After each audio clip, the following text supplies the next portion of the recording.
how do you explain when things don't go as we assume? Or better, how do you explain when others are able to achieve things that seem to defy all of the assumptions? For example, why is Apple so innovative?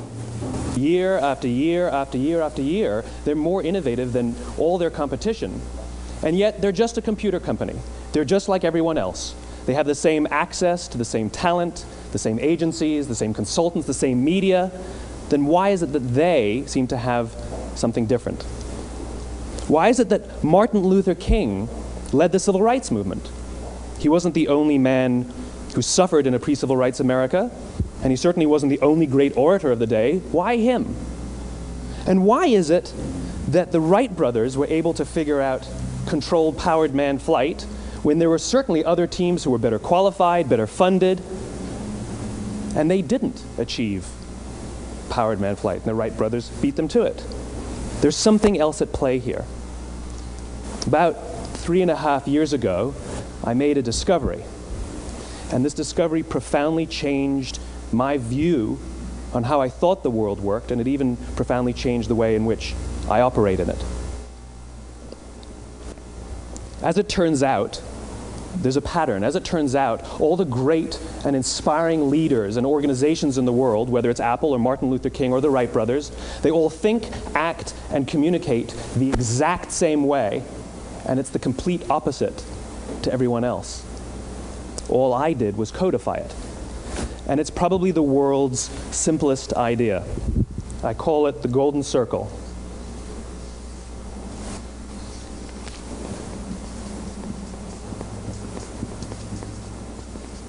Why, how, what? This little idea explains why some organizations and some leaders are able to inspire where others aren't. Let me define the terms really quickly. Every single person, every single organization on the planet knows what they do, 100%. Some know how they do it, whether you call it your differentiating value proposition or your proprietary process or your USP. But very, very few people or organizations know why they do what they do. And by why, I don't mean to make a profit. That's a result. It's always a result. By why, I mean what's your purpose? What's your cause? What's your belief? Why does your organization exist? Why do you get out of bed in the morning? And why should anyone care? Well, as a result, the way we think, the way we act, the way we communicate is from the outside in. It's obvious. We go from the clearest thing to the fuzziest thing. But the inspired leaders and the inspired organizations, regardless of their size, regardless of their industry, all think, act, and communicate from the inside out. Let me give you an example. I use Apple because they're easy to understand and everybody gets it. If Apple were like everyone else, a marketing message from them might sound like this. We make great computers. They're beautifully designed, simple to use, and user-friendly. Want to buy one? Meh. And that's how most of us communicate. That's how most marketing is done, that's how most sales is done, and that's how most of us communicate interpersonally. We say what we do, we say how we're different or how we better, and we expect some sort of behavior, a purchase, a vote, something like that. Here's our new law firm. We have the best lawyers with the biggest clients. We have, we always perform for our clients, do business with us. Here's our new car. It gets great gas mileage. It has, leather seats. Buy our car. But it's uninspiring. Here's how Apple actually communicates. Everything we do, we believe in challenging the status quo. We believe in thinking differently. The way we challenge the status quo is by making our products beautifully designed, simple to use, and user-friendly. We just happen to make great computers. Want to buy one? Totally different, right? You're ready to buy a computer from me. All I did was reverse the order of the information. What it proves to us is that people don't buy what you do, people buy why you do it. People don't buy what you do, they buy why you do it. This explains why every single person in this room is perfectly comfortable buying a computer from Apple. But we're also perfectly comfortable buying an MP3 player from Apple, or a phone from Apple, or a DVR from Apple. But as I said before, Apple's just a computer company. There's nothing that distinguishes them structurally from any of their competitors. Their competitors are all equally qualified to make all of these products. In fact, they tried. A few years ago, Gateway came out with flat-screen TVs. They're eminently qualified to make flat-screen TVs. They've been making flat-screen monitors for years. Nobody bought one.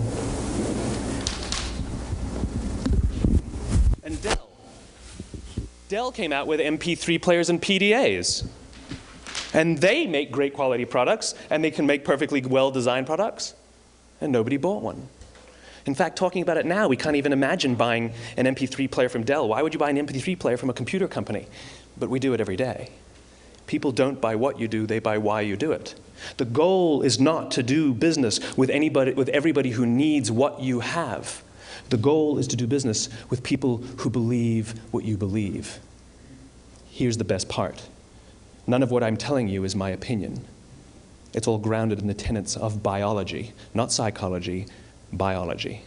If you look at a cross-section of the human brain, looking from the top down, what you see is the human brain is actually broken into three major components that correlate perfectly with the golden circle. Our newest brain, our Homo sapien brain, our neocortex, corresponds with the what level.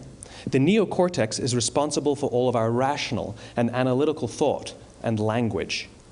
The middle two sections make up our limbic brains, and our limbic brains are responsible for all of our feelings, like trust and loyalty. It's also responsible for all human behavior, all decision-making, and it has no capacity for language.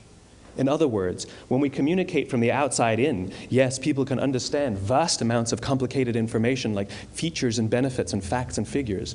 It just doesn't drive behavior. When we communicate from the inside out, we're talking directly to the part of the brain that controls behavior, and then we allow people to rationalize it with the tangible things we say and do. This is where gut decisions come from. You know, sometimes you can give somebody all the facts and your figures, and they say, I know what all the facts and details say, but it just doesn't feel right. Why would we use that verb? It doesn't feel right. Because the part of the brain that controls decision-making doesn't control language. And the best we can muster up is, I don't know, it just doesn't feel right. Or sometimes you say you're leading with your heart, or you're leading with your soul. Well, I hate to break it to you, those aren't other body parts controlling your behavior. It's all happening here in your limbic brain, the part of the brain that controls decision-making and not language. But if you don't know why you do what you do, and people respond to why you do what you do, then how will you ever get people to vote for you or buy something from you, or more importantly, be loyal and want to be a part of what it is that you do? Again, the goal is not just to sell people who need what you have. The goal is to sell to people who believe what you believe. The goal is not just to hire people who need a job. It's to hire people who believe what you believe. I always say that, you know, there's, if you hire people just because they can do a job, they'll work for your money. But if you hire people who believe what you believe, they work for you with blood and sweat and tears. And nowhere else is there a better example of this than with the Wright brothers. Most people don't know about Samuel Pierpont Langley. And back in the early 20th century, the pursuit of powered man flight was like the dot-com of the day. Everybody was trying it. And Samuel Pierpont Langley had what we assume to be the recipe for success. I mean, even now, you ask people, why did your product or why did your company fail? And people always give you the same permutation of the same three things. Undercapitalized, the wrong people, bad market conditions. It's always the same three things. So let's explore that. Samuel Pierpont Langley was given $50,000 by the War Department to figure out this flying machine. Money was no problem. He held a seat at Harvard and worked at the Smithsonian and was extremely well connected. He knew all the big minds of the day. He hired the best minds money could find, and the market conditions were fantastic. The New York Times followed him around everywhere, and everyone was rooting for Langley. And how come we've never heard of Samuel Pierpont Langley? A few hundred miles away in Dayton, Ohio, Orville and Wilbur Wright. They had none of what we consider to be the recipe for success. They had no money. They paid for their dream with the proceeds from their bicycle shop. Not a single person on the Wright brothers' team had a college education, not even Orville or Wilbur. And the New York Times followed them around nowhere. The difference was Orville and Wilbur were driven by a cause, by a purpose, by a belief. They believed that if they could figure out this flying machine, it'll change the course of the world. Samuel Pierpont Langley was different. He wanted to be rich, and he wanted to be famous. He was in pursuit of the result. He was in pursuit of the riches. And lo and behold, look what happened. The people who believed in the Wright brothers' dream worked with them with blood and sweat and tears. The others just worked for the paycheck. And they tell stories of how every time the Wright brothers went out, they would have to take 5 sets of parts because that's how many times they would crash before they came in for supper. And eventually, on December 17th, 1903, the Wright brothers took flight. And no one was there to even experience it. We found out about it a few days later. And further proof that Langley was motivated by the wrong thing, the day the Wright brothers took flight, he quit. He could have said, "That's an amazing discovery, guys, and I will improve upon your technology." But he didn't. He wasn't first. He didn't get rich. He didn't get famous. So he quit. People don't buy what you do, they buy why you do it. And if you talk about what you believe, you will attract those who believe what you believe. Well, why is it important to attract those who believe what you believe? Something called the law of diffusion of innovation. And if you don't know the law, you definitely know the terminology. The first 2.5% of our population are our innovators. The next 13.5% of our population are our early adopters. The next 34% are your early majority, your late majority, and your laggards. The only reason these people buy touch-tone phones is because you can't buy rotary phones anymore. We all sit at various places at various times on the scale, but what the law of diffusion of innovation tells us is that if you want mass market success or mass market acceptance of an idea, you cannot have it until you achieve this tipping point between 15 and 18% market penetration, and then the system tips. And I love asking businesses, what's your conversion on new business? And they love to tell you, oh, it's about 10%, proudly. Well, you can trip over 10% of the customers. We all have about 10% who just get it. That's how we describe them, right? That's like that gut feeling, oh, they just get it. The problem is, how do you find the ones that just get it before you're doing business with them versus the ones who don't get it? So it's this here, this little gap, that you have to close, as Geoffrey Moore calls it, crossing the chasm. Because you see, the early majority will not try something until someone else has tried it first. And these guys, the innovators and the early adopters, they're comfortable making those gut decisions. They're more comfortable making those intuitive decisions that are driven by what they believe about the world and not just what product is available. These are the people who stood online for 6 hours to buy an iPhone when they first came out, when you could have just walked into the store the next week and bought one off the shelf. These are the people who spent $40,000 on flat-screen TVs when they first came out, even though the technology was substandard. And by the way, they didn't do it because the technology was so great. They did it for themselves. It's because they wanted to be first. People don't buy what you do, they buy why you do it. And what you do simply proves what you believe. In fact, people will do the things that prove what they believe. The reason that person bought the iPhone in the first 6 hours, or stood in line for 6 hours, was because of what they believed about the world and how they wanted everybody to see them. They were first. People don't buy what you do, they buy why you do it.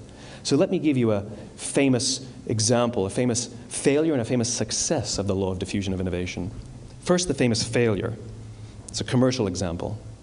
As we said before a second ago, the recipe for success is money and the right people and the right marketing conditions, right? You should have success then. Look at Tivo. From the time Tivo came out about 8 or 9 years ago to this current day, they are the single highest quality product on the market. Hands down, there is no dispute. They were extremely well funded. Market conditions were fantastic. I mean, we use Tivo as a verb. I Tivo stuff on my piece of junk Time Warner DVR all the time. But Tivo is a commercial failure. They've never made money. And when they went IPO, their stock was at about $30 or $40 and then plummeted, and it's never traded above 10. In fact, I don't think it's even traded above 6, except for a couple of little spikes. Because you see, when Tivo launched their product, they told us all what they had. They said, we have a product that pauses live TV, skips commercials, rewinds live TV, and memorizes your viewing habits without you even asking. And the cynical majority said, we don't believe you, we don't need it, we don't like it, you're scaring us. What if they had said, if you're the kind of person who likes to have total control over every aspect of your life, boy, do we have a product for you. It pauses live TV, skips commercials, memorizes your viewing habits, etc., etc. People don't buy what you do, they buy why you do it, and what you do simply serves as the proof of what you believe. Now let me give you a successful example of the law of diffusion of innovation. In the summer of 1963, 250,000 people showed up on the Mall in Washington to hear Dr. King speak. They sent out no invitations, and there was no website to check the date. How do you do that? Well, Dr. King wasn't the only man in America who was a great orator. He wasn't the only man in America who suffered in a pre-civil rights America. In fact, some of his ideas were bad. But he had a gift. He didn't go around telling people what needed to change in America. He went around and told people what he believed. I believe, I believe, I believe, he told people. And people who believed what he believed took his cause and they made it their own, and they told people. And some of those people created structures to get the word out to even more people. And lo and behold, 250,000 people showed up on the right day, on the right time, to hear him speak. How many of them showed up for him? 0. They showed up for themselves. It's what they believed about America that got them to travel on a bus for 8 hours to stand in the sun in Washington in the middle of August. It's what they believed, and it wasn't about black versus white. 25% of the audience was white. Dr. King believed that there are two types of laws in this world, those that are made by a higher authority and those that are made by man. And not until all the laws that are made by man are consistent with the laws that are made by the higher authority will we live in a just world. It just so happens that the civil rights movement was the perfect thing to help him bring his cause to life. We followed him not for him, but for ourselves. And by the way, he gave the I have a dream speech, not the I have a plan speech. Listen to politicians now with their comprehensive 12-point plans. They're not inspiring anybody. Because there are leaders and there are those who lead. Leaders hold a position of power or authority, but those who lead inspire us. Whether they're individuals or organizations, we follow those who lead, not because we have to, but because we want to. We follow those who lead, not for them, but for ourselves. And it's those who start with why that have the ability to inspire those around them or find others who inspire them. Thank you very much.